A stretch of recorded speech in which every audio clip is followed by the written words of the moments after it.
All right. Good morning, everybody. My name is 12 Gauge. Welcome to my channel, 12 Gauge Investigative. You know, we hear countless times every day about the brutality of humanity, about how this happened and that happened, and how life is taken so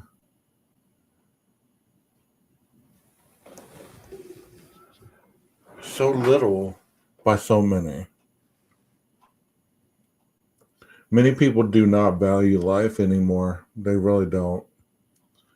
And when I get on this platform, I was discussing with my girlfriend last night after my live, and I was talking to her about the way that people view certain situations in life appears that they don't really understand the human part of being human anymore. And those type of people do not deserve the same respect as those people that are doing the right thing, that are acting accordingly.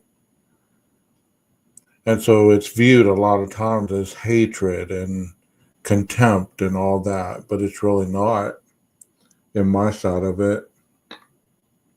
The story that I'm going to bring to you this morning is just heartbreaking because it was senseless in so many words.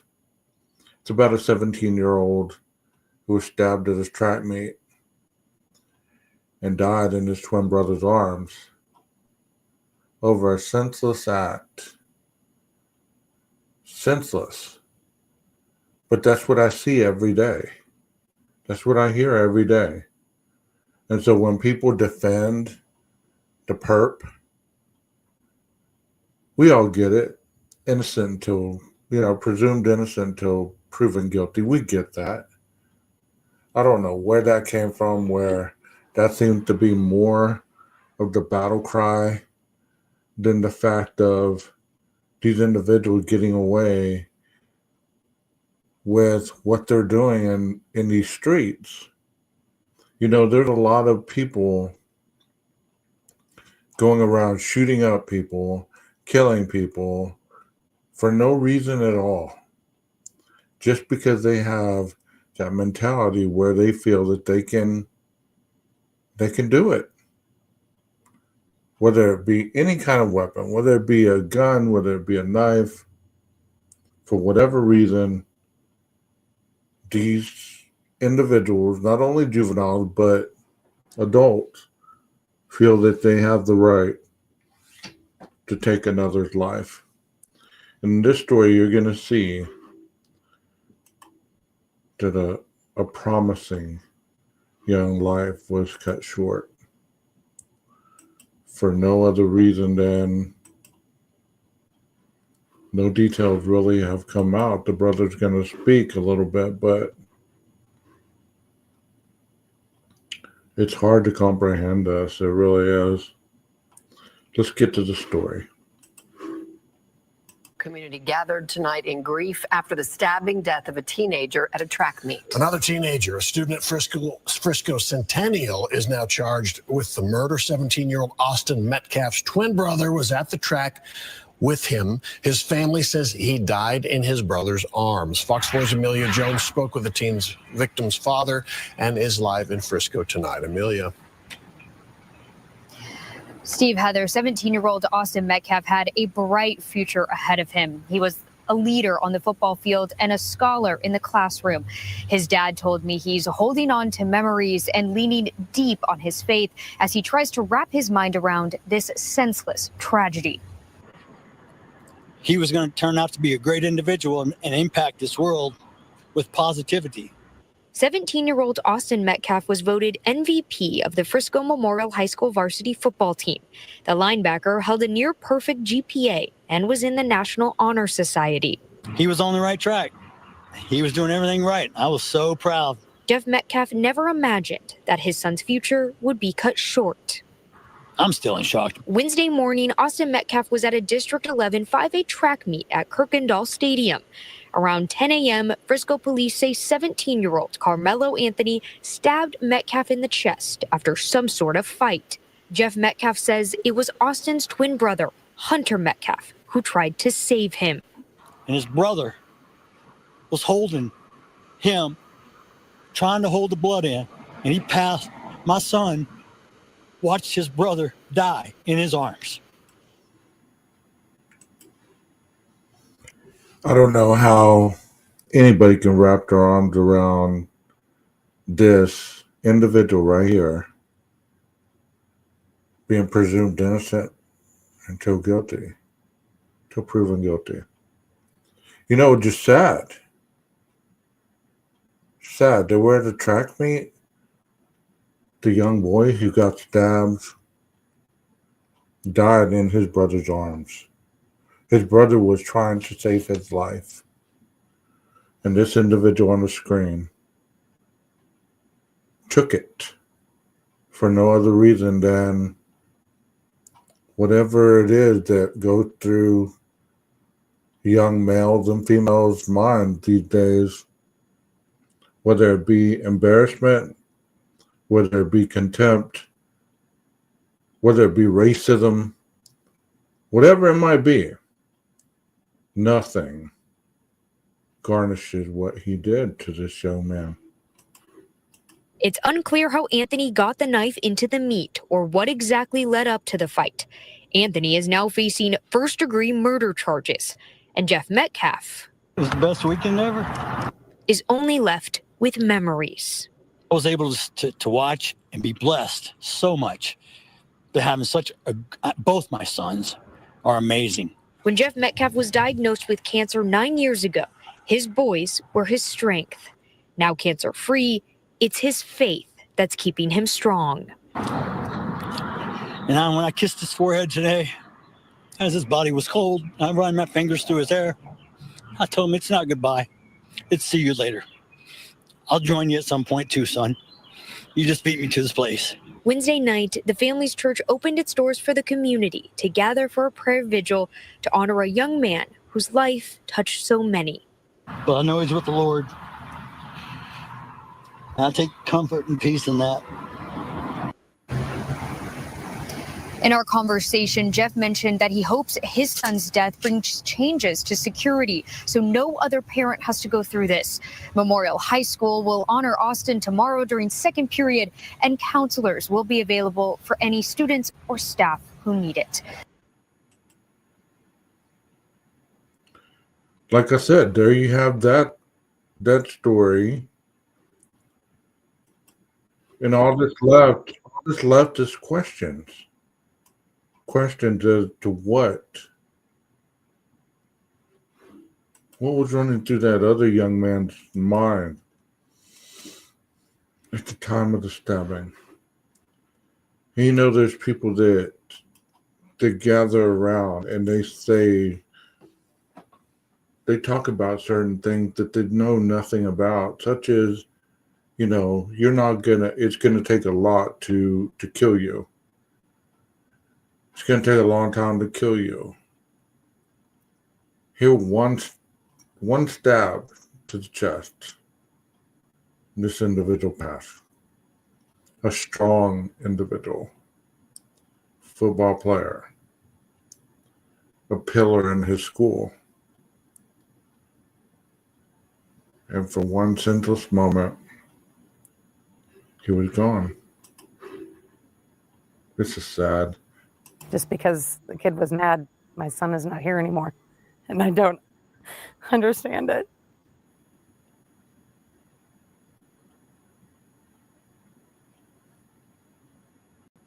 Just tell me about what happened today.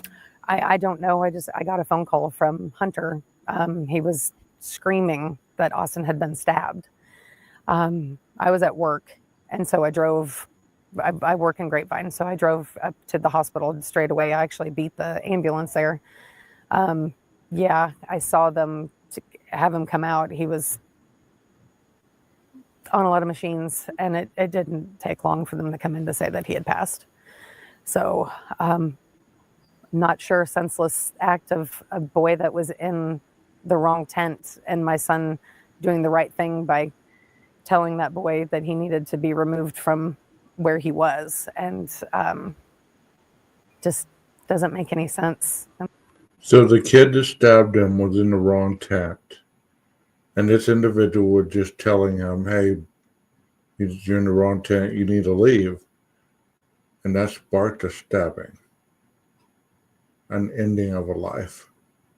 And many are going to say, well, who was he to tell him anything? But come on, get beyond yourself. Get beyond yourself. Nothing warranted this young boy to lose his life. Nothing. The young man who was in the wrong tent could have spoke it out, could have talked instead of using violence as his words.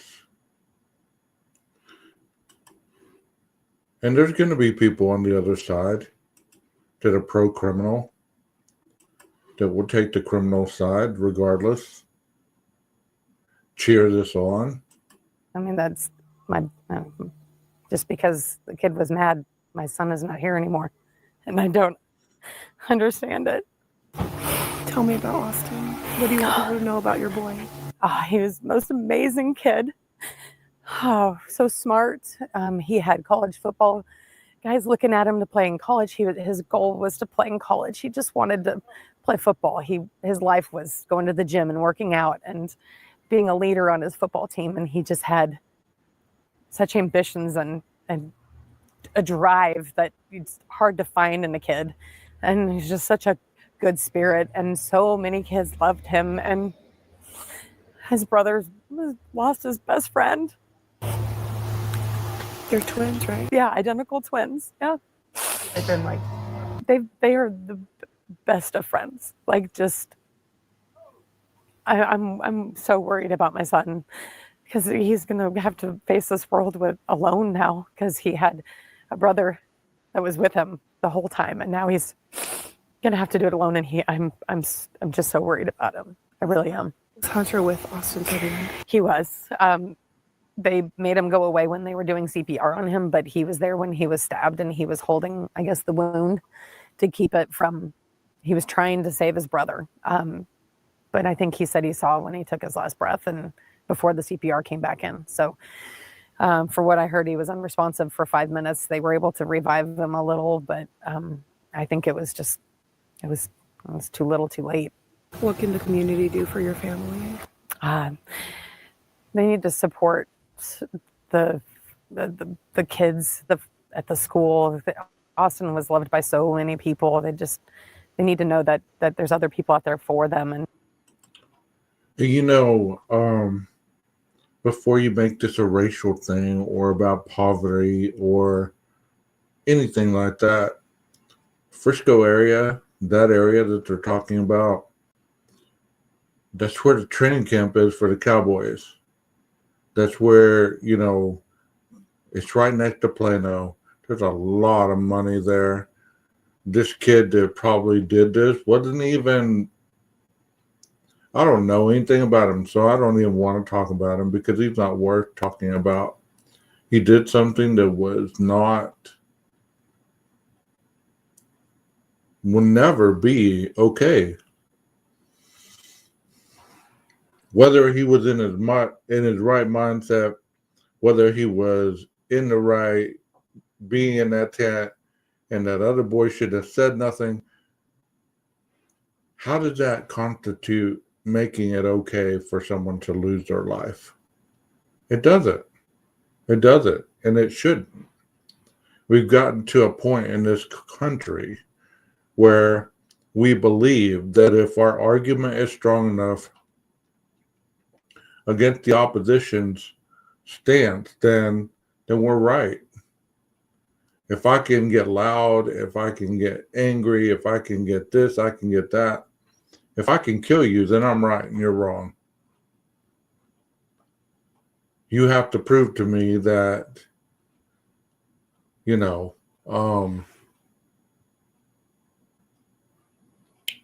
with hours and hours of senseless time spent trying to persuade That's how these people view their lives. You have to persuade them that you could potentially see this type of senseless act and persuade them that the person who stabbed him was in the wrong.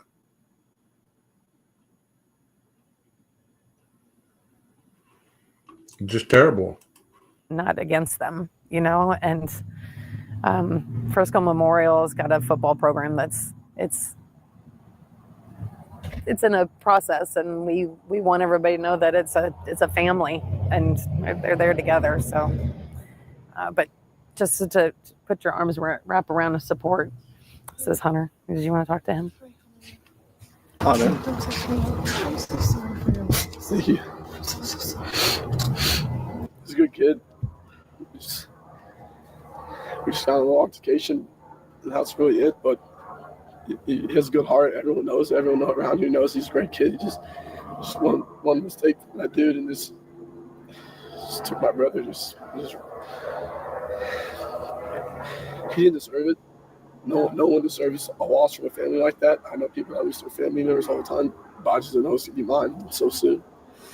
I'm not best friend with my brother my whole life, but if y'all could just not y'all, sorry, just like thank y'all for just comforting us, and like the Frisco area has been comforting my family and me, and I just really appreciate everything that everyone's done. It's just it's a really hard loss, but we're gonna get through it with my family, so we'll just stay together. I mean, our relationship is really the tightest I've ever seen in somebody, like between two human beings. I mean, we did everything together, clean the dishes together, do the yard work together, sports. You name anything in the world, it's always us two and one thing. So you're always just basically one person. You guys just a few minutes apart? 4 minutes. And this is his younger brother, 4 minutes apart. So look at the tragedy that this is. Look at what this tragedy has done to him. I'm sure he's trying to be strong right there for his mother, trying to be strong for his family, trying to be strong for his brother. But he's never going to be completely fine with witnessing his brother get killed in front of him. Nothing is ever going to make it okay. So when people try to make things okay, or that these young kids are this or they're that, imagine putting yourself in this kid's shoes. You know what that's called? It's called empathy. And if you blame people, like you could blame this kid. Why didn't he save his brother? Why didn't he do more? Why didn't he? Why? You know what? You weren't there, so shut the fuck up. Asking why is not gonna solve anything. Why is an undescribable term, meaning that no matter what answer you get, it'll never be good enough. So that's why people use that term when they're asking questions. This poor kid saw his brother die in his arms, and he was trying to hold the wound so he wouldn't bleed out, and he saw him take his last breath. Senseless. Murder. Mm-hmm. Austin was first by 4 minutes. He got stuck in me. So technically your bigger brother. Yes, ma'am. He does a lot of big brother stuff around. He's always on my back. Even if I'm in the wrong, he'll always take my side no matter what it is. So it's just really heartbreaking to see someone that cares for you that much and does everything even by your side no matter what, just pass away like that. Mm-hmm. Your mom told me that you were there. Yes, ma'am. I mean, if you don't mind, what happened? There was this kid, before I knew his name now, this kid was sitting under our tent at track. We asked him to move. He started getting aggressive and talking reckless. And my brother stepped in and said, "You need to move." And he's like, "Make me move." Austin grabbed his backpack. The kid, I tried to whip around as fast as I could, but I didn't see the stab. But then I looked at my, And I look at my brother, and then I'm not going to talk about the rest. So just that's just what I saw. And I tried to help him, but It was just senseless. it was really senseless. Really, I don't know why a person would do that to someone just over that little argument. It's just crazy in this world nowadays how people just up and do that. Like, a man has a family. That man has people that care about them all the time, and he did everything for our family too. He was a strong man. He was a strong kid. Real strong. And I know I'm strong too, but he's a little stronger. But he did a lot for our family and a bunch of stuff that we just don't recognize. And it's just like, especially throughout our friends too, like everyone knew, like, he was the peacemaker. That's what I'm saying. Like, I heard someone who really makes peace, really calms peace down. He makes everything sail smoothly. And because I get upset, but then he calms me down. He was just always there for me. So it's just really heartbreaking to see. And it must be hard to be a juvenile these days in society. They're under fight or flight at all times. And violence never ends well in these situations.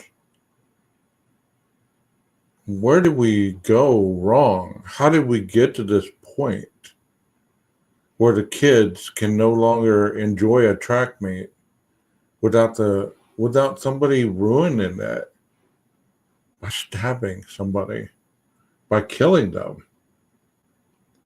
As you know, first-degree murder is a premeditation, so the act of this individual mindset, the mens rea, the mindset was obviously to harm or to potentially kill somebody. And I'm sure that's why they got in with first-degree murder. Do you like how this happened? Oh my goodness. And you guys are 17. 17. Yeah, they'll be 18 in July. I saw a lot of articles say you guys were 16 on the shore. Yeah, they're 17. Yes, ma'am. Junior? Yes, ma'am. Yeah, Austin wanted to play football. He would have played college football. he would have. He For sure. He definitely used his mindset, his skill level, his IQ at the game was probably the best I've seen in the Frisco area. Yeah. As a linebacker, he was a stud, and I always try to fill those shoes with him and play with him. And I had a blast my whole life playing sports with him. My whole life, it was just me and him always good against people. And last year together, it was this year, so it's just really heartbreaking not to see him next year on the field. So sorry, my love. Oh my goodness. I saw that he won like linebacker of the year. For the Frisco Memorial, he was Second team all district, which he should have been first. Yeah. But it's just everyone knows around this area the impacts of what he does for football and what he does for families and friends. Like, he's just a great guy overall to be around, and hard worker. Extremely. It's just really hard. It's just really hard to see someone go like that just for like recklessness. My focus of my story is, of course, on Austin. That is what's most important. But what would you say about the suspect and what's next? I don't know anything about him. We have nothing to say. I've never met this kid until right then. It really was under 30 seconds, this altercation. I've never met this kid in my entire life. And it's just... And to be honest with you, we don't want to give him any recognition or any care, because we have no desire to have anything to do with that man. So... If Austin can hear you, what would you say to him? I'd say that's really hard, but I'd say a lot of things because I saw him before his last moments, and it was just how much we loved him. He knew that. He knew how much I loved him, how much I do for him. I do anything for him. Yeah. No matter what. He's called me. I think anything that he needs, I'll do it for him. He's just a great guy. So when you have a great guy, you want people to be around you. They're going to be around you no matter what. Like, he's a great leader. That's why I always want to tell him, like, I always wanted to be like him in that sense. It's like how he just communicates and has great ways with people all the time. And I always looked up to him for like that. He was a big brother in a sense, the same age, but he was a big brother to me. We just want to make sure that everybody knows how much that Austin is going to be still in our lives, as far as in our memories and our hearts forever. It's going to be really hard. This is going to be really hard. I see how much you guys love and adore him. Yeah, I'm really trying not to cry, but it's It's your baby. yeah, he was my big baby. He was 225 pounds. Both of them big boys, and I loved movie time with them. They would ask me if we'd watch a movie and sit on the couch, and he'd put his head on my lap, and I'd scratch his back, and he was just, I don't know, he'd tell me things. He was so personable with me, and I knew stuff that most teenagers wouldn't tell their moms. That just things that because we were close, and now it's going to be us wrangling the future together. I know you were with him till the end, right? Did you hold him the whole time? I did, and they yanked me off him. Yeah, they had to leave. He had to be removed when they did CPR, and then he wasn't able to be in the ambulance with him on the way to the hospital. This is a tough story. Very tough. It's hard to cover these types of stories because there's no rhyme or reason for it. And it's not about choosing sides. It's not about who's right, who's wrong. The total end of the story, the equation is someone lost their life. Austin lost his life. He's never coming home. He's never coming from that track meet. He lost his life. It's not about the killer. It's not about anything else than the person losing their lives. And when that gets misconstrued and tangled up, and it becomes a one side or the other ordeal, the person's memory, the victimization of the crime, all of it gets lost because you pick apart their lives to paint a narrative. And the narrative is, in this one, Austin lost his life. And the family has to pick up the pieces. So it was just like heart throbbing the whole time, the whole ride on the hospital. How did you get to the hospital? My dad came. I called my mom. My mom didn't know. She didn't answer. She was at work, and then she answered my phone. I told her what happened. She came in right away, and then we drove to the hospital. We're trying to figure everything out. Yeah, it was hard. That was tough because I beat the ambulance there. I don't even know how that's possible, but I did because I came in from Grapevine.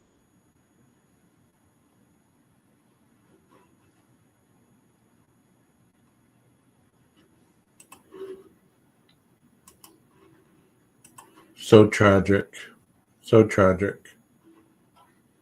I hope that you take something from this. If you have grandchildren or even children, there's nothing that you could say to them that would have prevented this.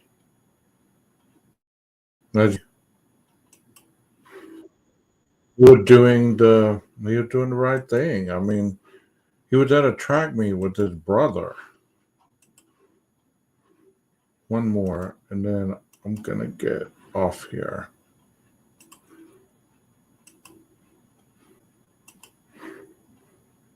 A track meet in Frisco that turned deadly. 17-year-old was stabbed. Another 17-year-old, as I speak, is facing a murder charge tonight.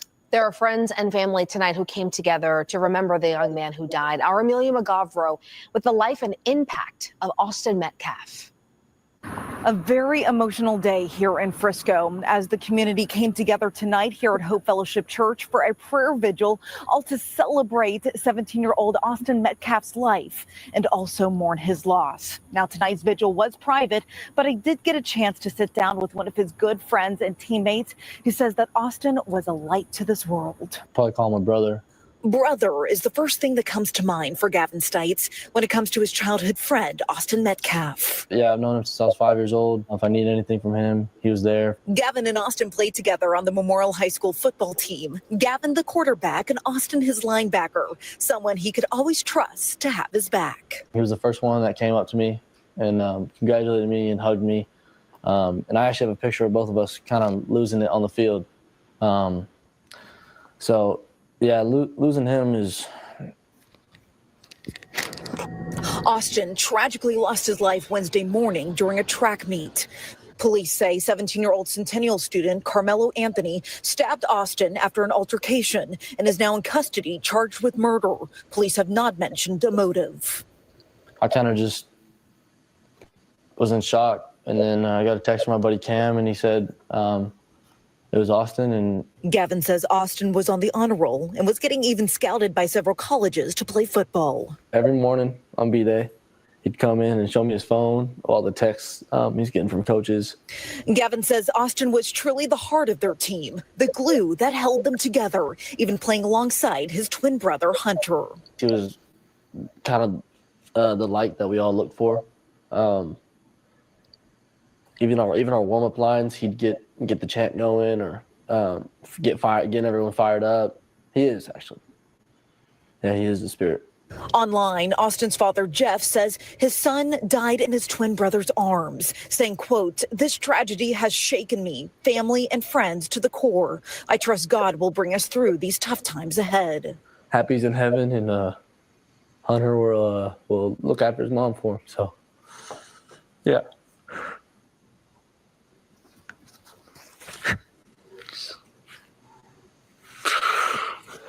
Very strong.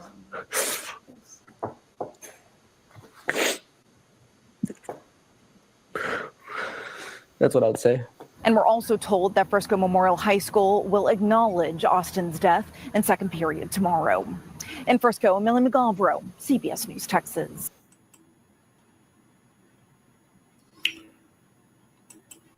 Okay.